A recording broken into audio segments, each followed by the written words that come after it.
El portal informativo de Fundación para la Promoción del Altruismo, institución de asistencia privada, presenta El lado humano del periodismo, un servicio de anunciación, comunicación altruista, compromiso y servicio.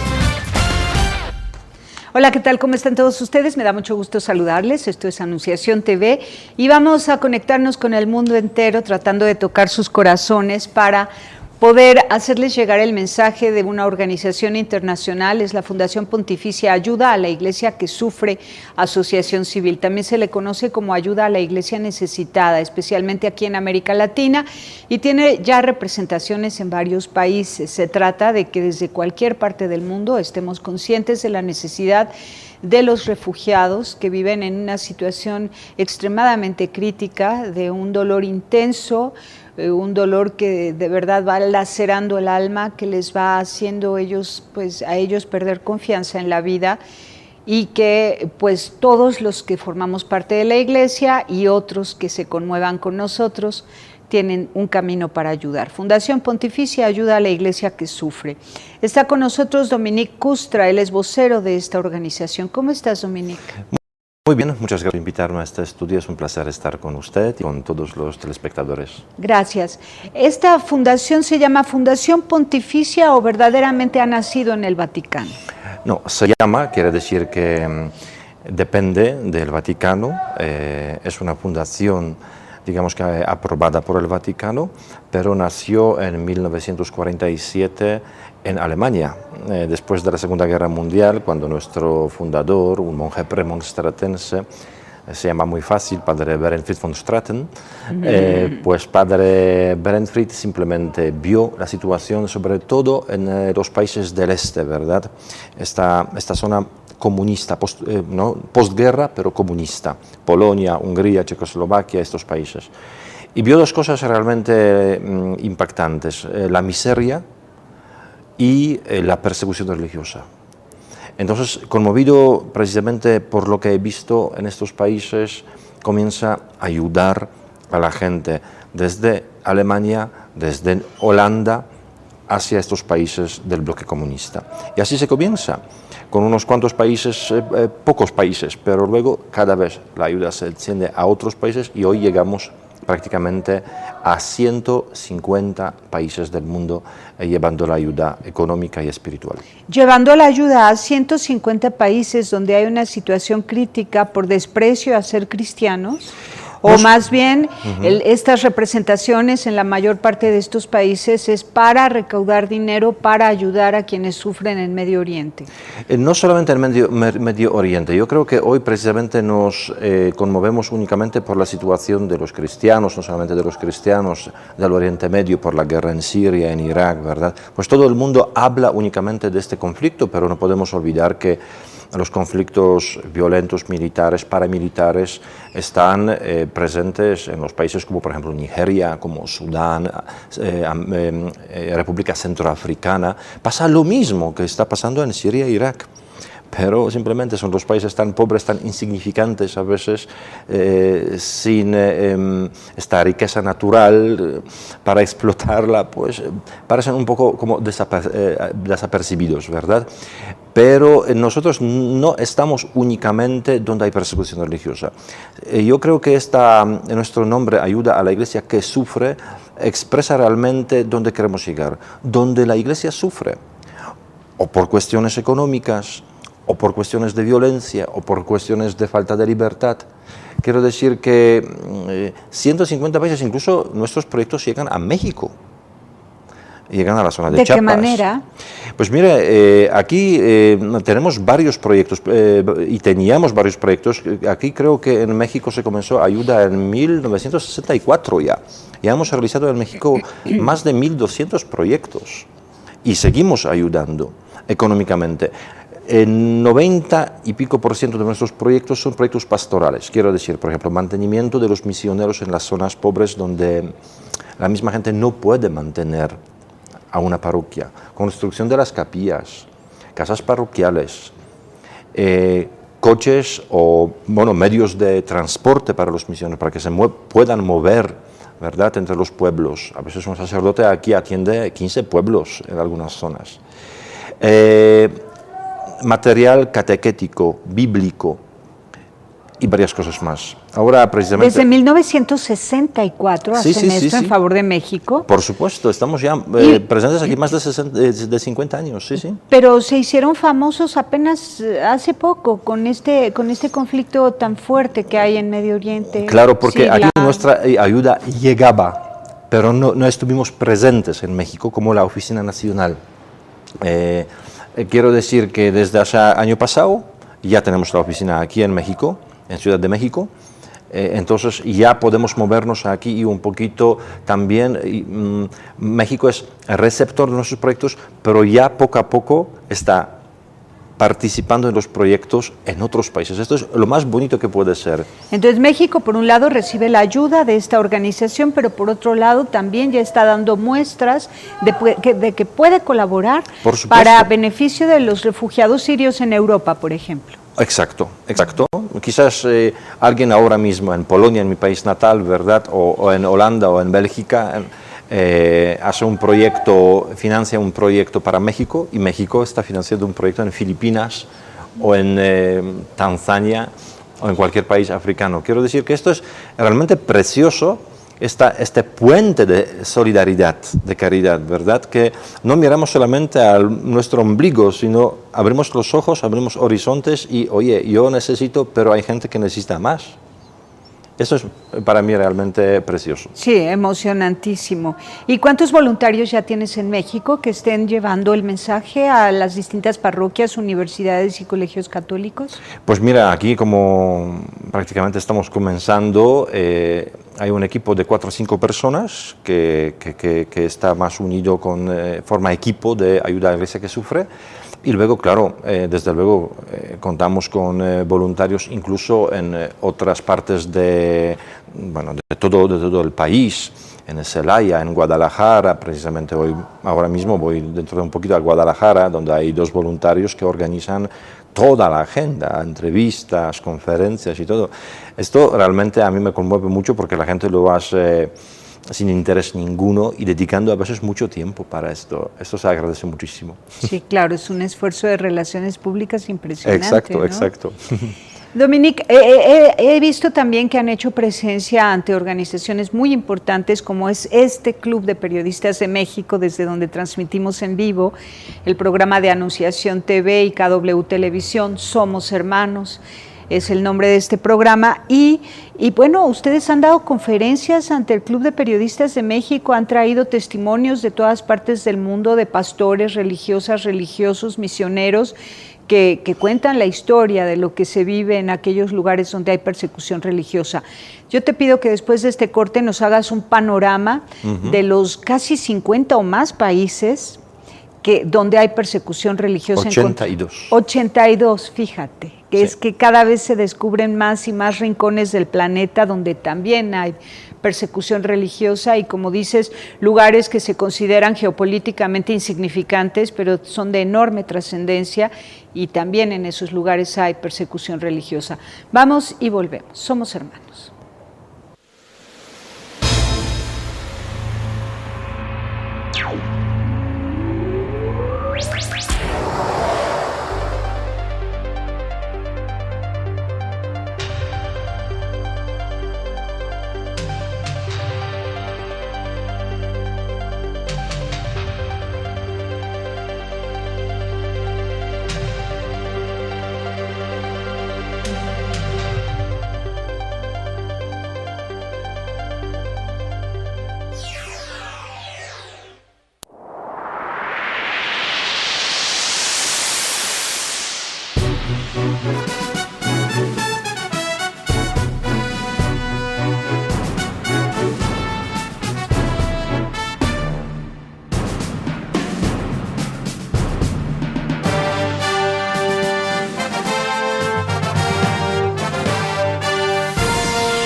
Continuamos, Somos Hermanos, una producción de Anunciación TV para KW Televisión, y ahora vamos a comprometernos al conocer pues la verdad que conoce esta organización internacional que procede del Vaticano y que es Fundación Pontificia Ayuda a la Iglesia que Sufre.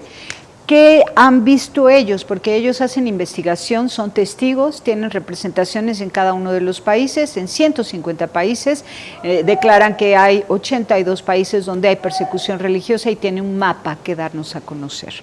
Y una explicación geopolítica, económica, social, religiosa. Sí, realmente nosotros, la Fundación, estamos elaborando un informe sobre la libertad religiosa, que es un informe bianual, precisamente. Ahora en 2016 debería presentarse el nuevo informe. El último de 2014 precisamente dice esto, que de 196 países que existen actualmente en el mundo, en 82 hay persecución o discriminación religiosa. No tiene que ser persecución violenta, ¿verdad? Y en 14 de estos países realmente hay persecución fuerte, muy grave. Cuando hablo de la persecución grave, aquí me refiero, por ejemplo, a Siria, a Irak, a Pakistán y unos cuantos países más, por supuesto, donde realmente hoy se crucifica, decapita, se entierra incluso vivos a los niños cristianos o de una minoría religiosa que se llama yazidíes, está situada en el norte de Irak. Quiero decir que la situación es realmente preocupante. ¿Por qué preocupante? Porque ya no estamos viviendo en el siglo XVI, que todo puede ocurrir. Vivimos ya en el siglo de muchos derechos. En Europa yo creo que, y lo digo con toda sinceridad, que los perros tienen más derechos que seres humanos en África o en el Oriente Medio. Qué duro. Esto es algo real, algo real. Y en la página web de ustedes está el listado completo de esos 14 sí, países exacto. donde con saña están matando gente Sí, por su credo. Se puede incluso descargar de una forma gratuita el informe de 2014. Es una obra que realmente nos puede servir para cualquier persona que nos ve, pero especialmente, por ejemplo, para los periodistas. Es realmente un material que muestra país por país con fechas concretas, datos concretos, nombres concretos, lo que está pasando actualmente en el mundo actual. Y no sin sentido saberlo, sino que podemos difundir la labor que ustedes hacen para procurar fondos desde cualquier rincón del país para ayudar a rescatar lo más posible a esas personas antes de que sean muertos. Sí, por supuesto. Y yo creo que ahora precisamente la campaña que estamos lanzando casi en todo el mundo, en las oficinas, 21 oficinas nacionales que tenemos, lanzamos la campaña para ayudar a los refugiados, pero no estos refugiados que han llegado a Europa, porque quizás esto ya es más responsabilidad de los gobiernos que acogen, ¿verdad?, a estas personas, sino a los refugiados que se quedaron todavía, son desplazados, pero en su propio país. Cuando yo estuve en Oriente Medio, cuando hablé con algunos amigos de Siria, de Irak, precisamente me dicen que los que llegan a Europa son los que menos necesitan. Porque ellos ya tienen algunos fondos para precisamente cruzar el mar, para ir al otro país. Los que más necesitan se quedaron ahí. Y ellos necesitan realmente nuestra ayuda. Y estamos hablando de las personas, yo estuve en campos de refugiados, he visto cómo las personas viven en unos barracones, he visto cómo las personas viven en unas tiendas de campaña.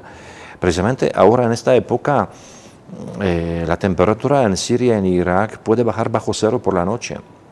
En verano sube a 50 grados de calor. Las personas viviendo en unas tiendas, en unas carpas, de plástico. Imagínense vivir así en estas condiciones. A la gente le falta de todo, abrigo, le faltan ropa, le faltan medicamentos, les falta la vivienda. A los niños que están en los campos donde estuve yo, llevan 1 año y medio sin escolarización. Quiero decir que hay tanto por hacer, ni nos podemos imaginar. ¿Por qué? ¿Por qué necesitan todo esto?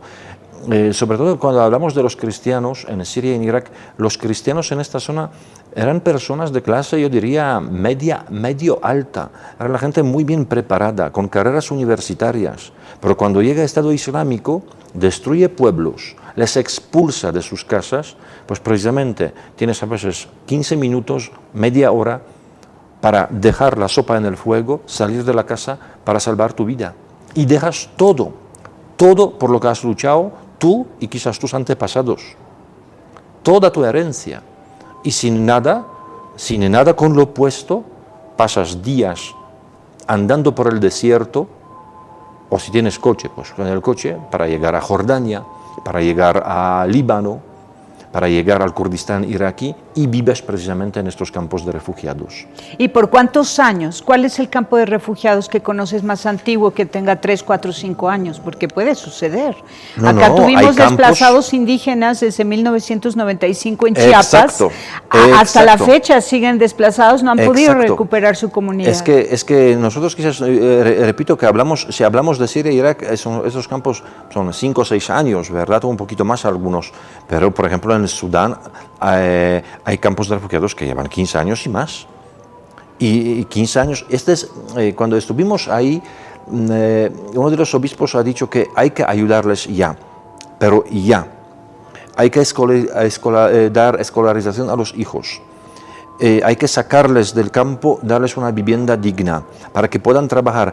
¿Cuál es el peligro? El peligro es el siguiente. Cuando tú vives ya 4 o 5 años en un campo de refugiados, al final te acostumbras. Y los niños se acostumbran, no hay escuela.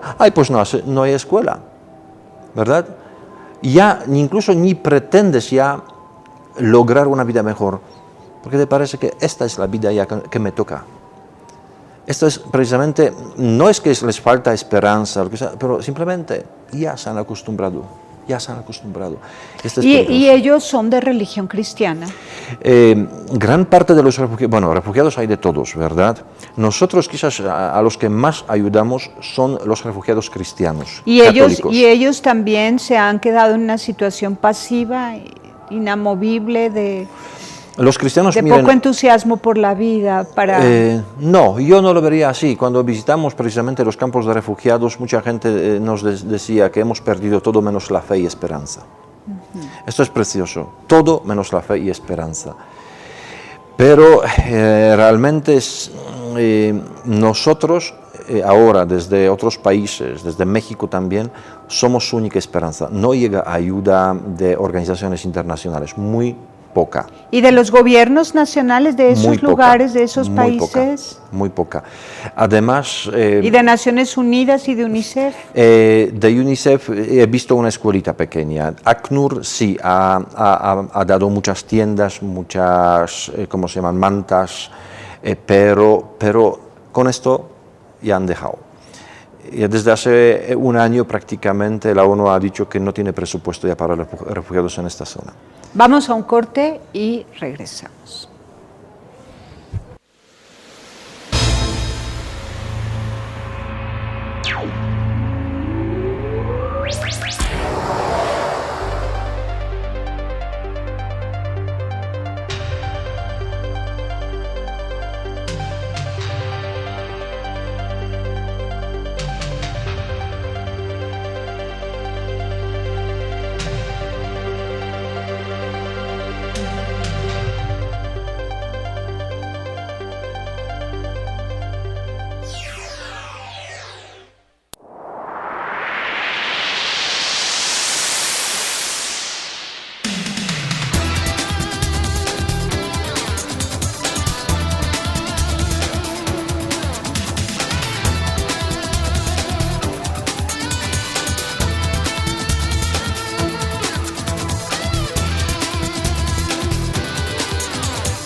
Continuamos, somos hermanos. Dominique, cuéntame, en estos campos de desplazados que viven al interior de sus países donde han sido perseguidos por su fe y que se instalan, me imagino, en las fronteras y hacen como, pues, como paracaidistas, ¿no? Y viven ahí en territorios que no son suyos, despojados de todos sus bienes, sin ninguna actividad productiva, sin escuela para los hijos, con problemas de salud, de hambre, etcétera. Y no pueden cruzar la frontera y se quedan ahí, ¿no? ¿Ustedes qué hacen por ellos? ¿Les llevan talleres productivos, les llevan comida, les llevan escuela? ¿Qué es lo que hacen por ellos?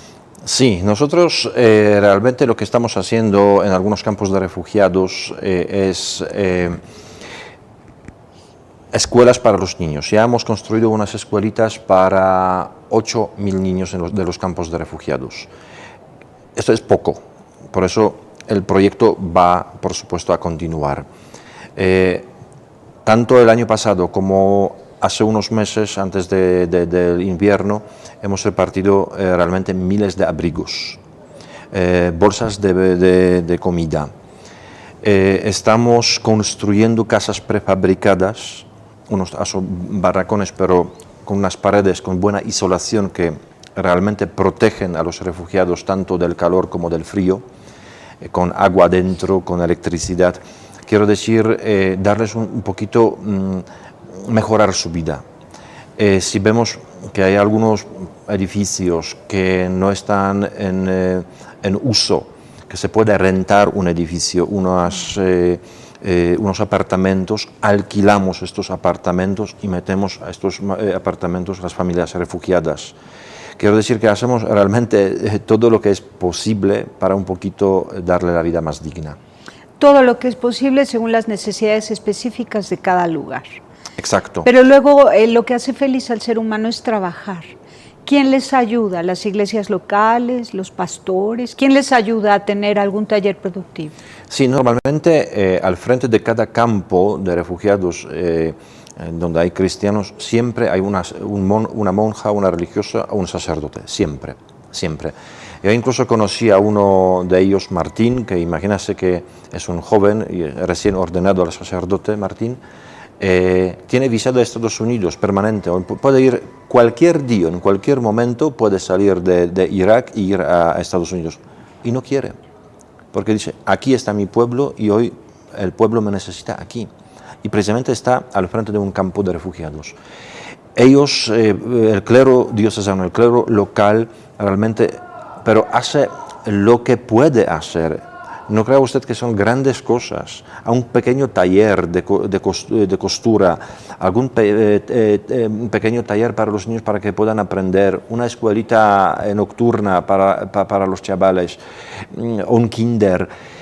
No son cosas grandes, porque no se puede. Es que imagínense una cosa que me permite que solamente es un ejemplo.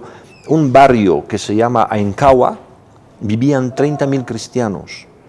Y en una semana a este barrio de 30.000 cristianos llegan 35.000 refugiados sin nada. Entonces, dices, lo primero, ¿dónde van a dormir? 2.000 personas dormían en el suelo de una iglesia con 6 baños. 2.000 personas y 6 baños. ¡Qué barbaridad! Ahora, los niños, ¿dónde van a estudiar? Además, ¿cuál es el problema con los niños? Que los niños vienen de todas las partes de Irak, llegan a Kurdistán iraquí y no hablan kurdo. Hablan arameo, hablan árabe, pero no hablan kurdo, y las escuelas kurdas dan clases en kurdo. Entonces ahora es construir toda la infraestructura, desde edificios hasta profesores que les pueden dar clase en árabe. O ellos tienen que aprender el kurdo, que no es fácil, ¿de acuerdo? Y claro, este proceso toma años. Exacto, y este proceso son años. Y yo realmente, cuando estuve ahí, y les digo sinceramente que un amigo mío que es agnóstico, que no va a la iglesia, que no cree en nada, una vez me ha dicho, Dominique, yo no creo en Dios, a mí la iglesia me da igual, pero tengo que admitir una cosa, porque viaja mucho por el mundo, dice, lo que hacen los misioneros es una cosa digna de admiración. Porque cuando todos se van, organizaciones, ONGs, ¿quién se queda? Los misioneros. No abandonan el país. Muchos de ellos fueron secuestrados. fueron asesinados, pero siguen ahí. No, si ya fueron asesinados, ¿no?